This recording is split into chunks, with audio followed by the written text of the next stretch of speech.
جو زمین والوں سے ممکن نہیں ہوتا وہ آسمان کے اس پار فقط ایک کن کہہ دینے سے ہو جاتا ہے۔ بس انتظار اور کامل یقین شرط ہے۔ تمہاری کہانی تو اللہ نے لکھی ہے، پھر وہ بہترین کیسے نہ ہوگی۔ دنیا سے ہارنے والوں کی دعائیں اللہ کے آگے جیت جایا کرتی ہیں، اور اس انتظار کے بعد اللہ کا دگنا اجر ہے۔ اب اس دیری کے بعد صرف خیر ہوگی، تم بس صبر کرو، اور پھر یہ جان لو کہ جب اللہ کی رضا ہوگی تب ہر چیز عطا ہوگی۔ نصیب کے پنے پر درج ہے تمہاری دعا، پھر کیسے نہ نصیب بدلے گا۔ کبھی کبھی اللہ سے بات کر کے زندگی کا مقصد مل جاتا ہے، کبھی کبھی تہجد میں کھویا ہوا یقین بھی واپس مل جاتا ہے۔ تم ایک بار سجدہ تو کرو، وہ رب ٹوٹے دلوں کو جوڑ دے گا، وہ برے دنوں کو اچھے دنوں میں بدل دے گا۔ تم اس پر یقین تو کرو، یقین رکھو کہ صبر کے بعد تمہیں ایسی حیران کن نعمتوں سے نوازا جائے گا کہ تم ہر دکھ تکلیف بھول جاؤ گے۔ ایک دعا سے آزمائشیں معجزوں میں بدل جاتی ہیں، تو پھر تم مانگنا نہ چھوڑ دینا، یقین رکھنا، وسوسوں کو خود پر حاوی نہ ہونے دینا۔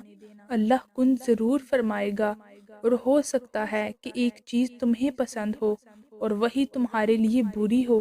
اللہ جانتا ہے، تم نہیں جانتے، اور تم اللہ کی رحمت کا اندازہ اس سے لگا سکتے ہو کہ ایک تم جو نافرمانی کرتے ہو، اور ایک وہ جو تمہاری برائیوں کو نظر انداز کر کے بھی نوازتا ہے۔ اللہ تمہاری زبان کو مانگنے کی ہمت تب دیتا ہے جب وہ تمہاری دعاؤں پر راضی ہونا چاہتا ہے۔ جب دعا کرتے وقت تمہاری آنکھوں سے آنسو آنے لگیں تو سمجھ جانا تمہاری دعا بارگاہ الہی میں قبول ہو چکی ہے۔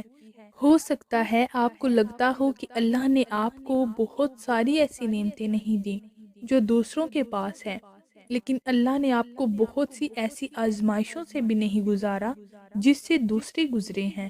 دعا کر کے پریشان مت ہوا کرو، دعا کے بعد اگلا مقام صبر کا ہوتا ہے، اور صبر کا صلہ اللہ تمہیں اپنے کن کی صورت میں ضرور دے گا۔ اللہ سے محبت ہو جائے تو ملاقات کی تڑپ فجر سے شروع ہوتی ہے اور تہجد پر ختم ہوتی ہے۔ ہو سکتا ہے یہی قبولیت کی گھڑی ہو اور تمہیں وہ سب مل جائے جسے پا کر تم خوش ہو جاؤ۔ ایک بار پھر ہمت کر کے اس سے مانگ لو، وہ دینے پر قادر ہے، وہ تمہیں ضرور عطا کرے گا۔ سننے والا سن کر، دیکھنے والا دیکھ کر، سہنے والا سہ کر خاموش ہو جائے تو سمجھ جانا کہ معاملہ رب کی عدالت میں پیش کیا جا چکا ہے۔ یہی اس کی عطا کا انداز ہے کہ وہ پہلے تمہیں مانگنا سکھاتا ہے اور پھر وہاں سے عطا کرتا ہے جہاں سے ملنا تمہیں ناممکن لگتا ہے۔ اللہ ایک دن پھر تم پر ایسا مہربان ہوگا کہ یہ دل پھر سے مسکرانے لگے گا، اور پھر اللہ کے حکم سے تمہارا نصیب بدل جائے گا۔ جن ہاتھوں کو تم نے دعا کے لیے اٹھا رکھا ہے، ان ہاتھوں میں ایک دن وہ سب ہوگا جس کے لیے تم اللہ کے سامنے گڑ گڑاتے ہو، اور جب اللہ تمہارے دل سے کسی چیز کا خیال نہیں نکالتا تو وہ اس چیز کو تم میں حقیقت بنا دیتا ہے۔ جب دل گھبرا رہا ہو، جب بے چینی چھا جائے، جب مایوسی اپنی لپیٹ میں لے لے، اور جب بلا وجہ اداسی چھانے لگے تو سمجھ جایا کرو رب کا بلاوا آ گیا ہے۔ سمجھ جایا کرو رب کو یاد کرنے کا وقت آ گیا ہے۔ جان لیا کرو دل کو اطمینان بخشنے کی گھڑیاں آن پہنچی ہے۔